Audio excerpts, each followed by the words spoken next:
Hello and welcome to Golden Geography.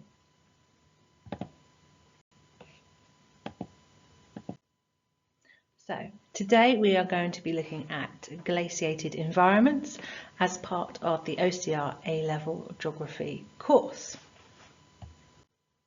We are going to be focusing on key question 4, which is how does human activity cause change within glaciated and periglacial landscape systems?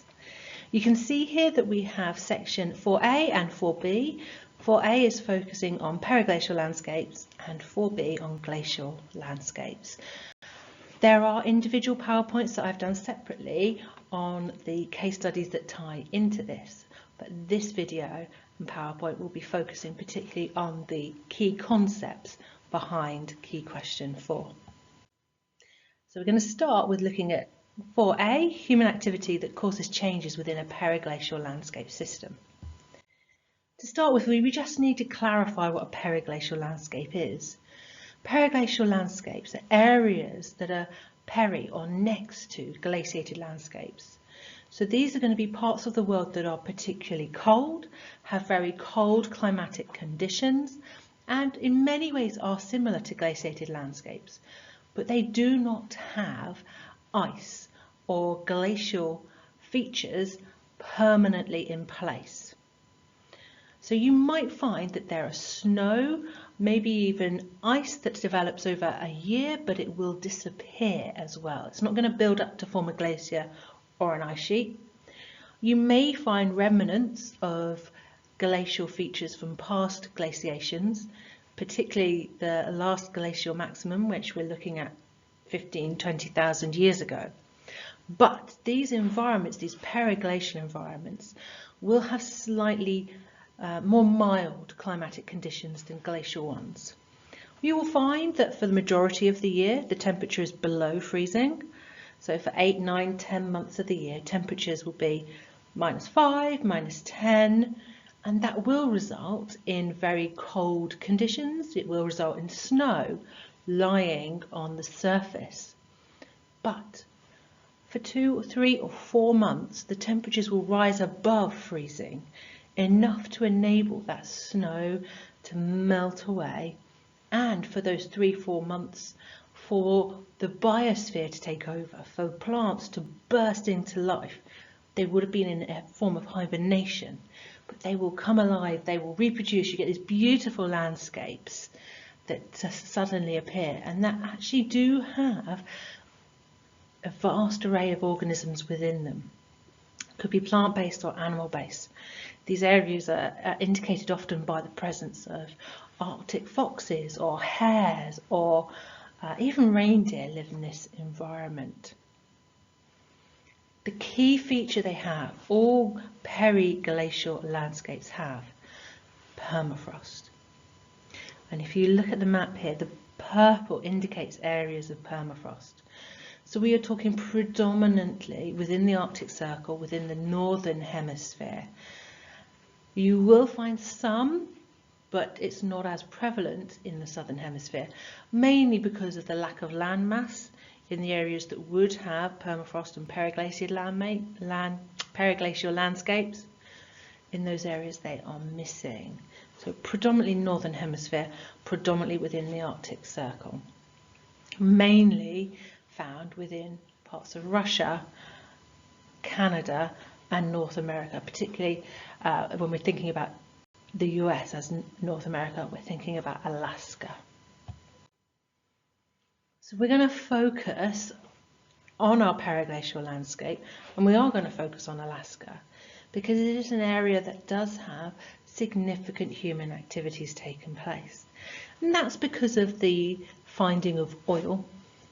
Oil was found in the late 1960s, and since the 1970s onward, mainland USA has relied on Alaska to provide a lot of its domestic fuels, a lot of its domestic oil to supply the demand from the central USA. So when we're looking at Alaska and we're looking and thinking about this periglacial environment, one of the key human activities that's taking place is the extraction and the transportation of that oil.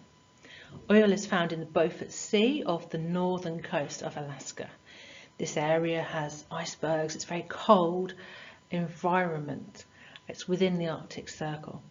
And we find organisations like Exxon and BP and Shell have offshore oil rigs that are there to extract oil out of the Beaufort Sea.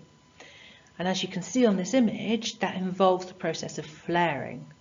Because of its location, because of the difficulties getting gas from the Beaufort Sea to anywhere where it could be used, actually it's more economically viable to flare it, which means to burn it off. So the gas that is found in the same deposits as the oil is viewed as a waste product. But it does mean that that flaring process is changing this environment. It's increasing the heat that is found, the thermal energy that is found in this very cold environment. The second human activity is the movement or transportation of that oil. The oil is the product that's in demand, and it is in demand by central USA. So we have to find a way of getting it from that Beaufort Sea across Alaska to where it is in demand. And the result of that was building the Trans-Alaskan Pipeline in the 1970s. It is still used today. It is still very important to the movement and use of that product. However, just like flaring, it does have an impact on that periglacial environment. So what it does, both of those activities, they change the inputs. So if we're looking at our periglacial environment, which should have temperatures for most of the year beneath 0 degrees centigrade, well, actually the process of flaring and the process of moving that oil through the Trans-Alaskan Pipeline, well, it changes the inputs in the area. It increases the heat, it increases the thermal energy, which in a cold environment means that there's going to be changes to the atmosphere and is effectively warming this environment. What that does to the flows is that it increases the flows. So any water that is stored in the form of ice within the permafrost or in the form of snow lying on top of the active layer and the permafrost, well, they become much more susceptible to thawing and melting because of those increased temperatures. And actually it makes it much more difficult for them to reform in those winter months. Seasonality of change becomes much more difficult when you've got much more thermal energy because of the human activity. We also find that the flaring particularly releases carbon into the atmosphere, and as that warms the atmosphere, it does release methane from the permafrost, which triggers a feedback loop. And that in itself, those warmer conditions can increase the rate of decomposition as well, again releasing carbon back into the atmosphere. So the flows are much greater because of the human activity. In contrast, the stores are much reduced. So the stores of water in the permafrost are much reduced because that permafrost is thawing because of warmer atmospheric conditions, because of the human activity. We also find a reduction in the stores of the oil and gas, particularly if you think now that we're a good 50 years into the exploitation and extraction of oil and gas from this environment. Those stores are being reduced significantly, but they are still important. In terms of our outputs, we do find that those higher temperatures lead to higher rates of both evaporation and transpiration. And of course, there is increasing extract of oil and gas, particularly oil, because demand is ever increasing. Here we can see the effects of some of that. We have the development of thermokarsts and elasses, which are effectively lakes that are developing in areas which they weren't there before. The water is coming out of the active layer and it is coming together to form these lakes that are found on top of the permafrost. So this environment, which is normally quite frozen and solid, actually is becoming a lot more boggy, and these lakes are indicators of that. We also get drunken forests, where the land beneath it is becoming much more movable, more fluid, because of the melting of the permafrost.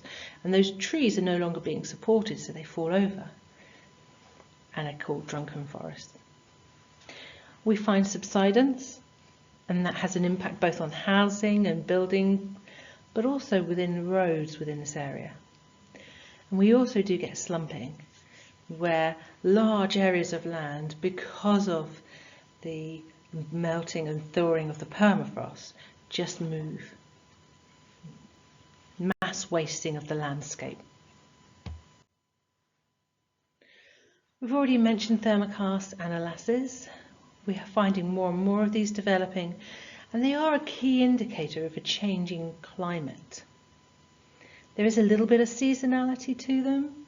So obviously in the summer they tend to be slightly bigger and the area around them tend to be slightly boggier. But because of climate change, anthropogenic climate change and human activities, they are becoming much more pronounced. Okay. In contrast, we're going to look now at a glaciated landscape system. So question 4b, human activity causing change within the glaciated landscape system. So here we're thinking about our glaciated environments, and actually what we're going to look at is an area of alpine glaciated environment. And we're looking at that because the landscapes that we find in these alpine areas enable us to build dams, and that is our human activity here. We can build dams, and we do those for several reasons. It can help prevent flooding. Particularly as climate change progresses, we are seeing that the seasonal meltwater is increasing. Those glaciers are melting much more rapidly, and there is higher levels of meltwater moving down into our valley systems and towards areas of farmland and human activity, people's homes, villages. So building dams can prevent flooding. It can also generate hydroelectric power. And this is really important. It's a key area where, at least in the short term, we have that gravitational potential energy built up behind the dams that we can control and release and use to generate electricity. Long term, once those glaciers have melted, there may be less meltwater and the potential for hydroelectric power may reduce, but at least in the next 20 to 50 years, this is potentially a good source of green energy. And as I've already mentioned, it helps control seasonal meltwater, making it available for those who need it within agricultural settings, for irrigation, or within a domestic setting or industrial one. Building a dam can change the processes and flows that we have of both energy and material. In terms of inputs, if you're looking at a glaciated environment, those inputs will not vary much. So building a dam will not change the amount of precipitation that you have or the thermal energy that you have there, but it will change the flows. So you will find that behind the dam, where the reservoir builds up, you will find a decrease in the flows. So the meltwater, the velocity of the meltwater will decrease as it builds up in the reservoir. The material, the sediment that the meltwater is carrying will build up behind the dam, and you will find problems associated with that sedimentation. You will find downstream of it, beyond the dam, that there will be an increase in flows of water and material. As the water builds up behind the dam, it builds up potential energy, and once that water is released, it actually has more energy, more kinetic energy than it did before. So it has more energy to scour and to erode and to move material beyond the dam, further downstream. So flows, depending if you're upstream or downstream of the river, will vary. Obviously stores, we now have a store that's different. In the past we would have had a lot of the water stored in the glacier, but now it's stored as a lake behind the dam. And that store is important both for the water and the energy it provides. And then our output. Already mentioned the fact that as the water moves past the dam, when it's released from the dam, it has more energy. The kinetic energy it has is much greater. And that energy can lead to changes in the landscape, changes in the rate of erosion, and therefore the shape of the valley downstream. So here you can see on both this picture the dam. You can see the reservoir that's built up behind it, and you can see that there's very small amounts of water coming down through the valley. If the meltwater was coming directly from the glacier, then it would just flow at the bottom of a U-shaped valley. But because the human activity has trapped the water and it has built up extra potential energy behind the dam that converts to kinetic energy downstream, it has enough energy to enable the meltwater in the form of a river to start to scour. So effectively what we are finding is U-shaped valleys where they have this meltwater are starting to cut new V-shaped valleys within them. They are scouring and cutting V-shaped valleys beneath the dam itself. Okay, pause the video, think about what you've just listened to and seen, and review it. Green if you know it, amber if you're not sure, and if anything's red, go back and watch it again. Thank you for listening.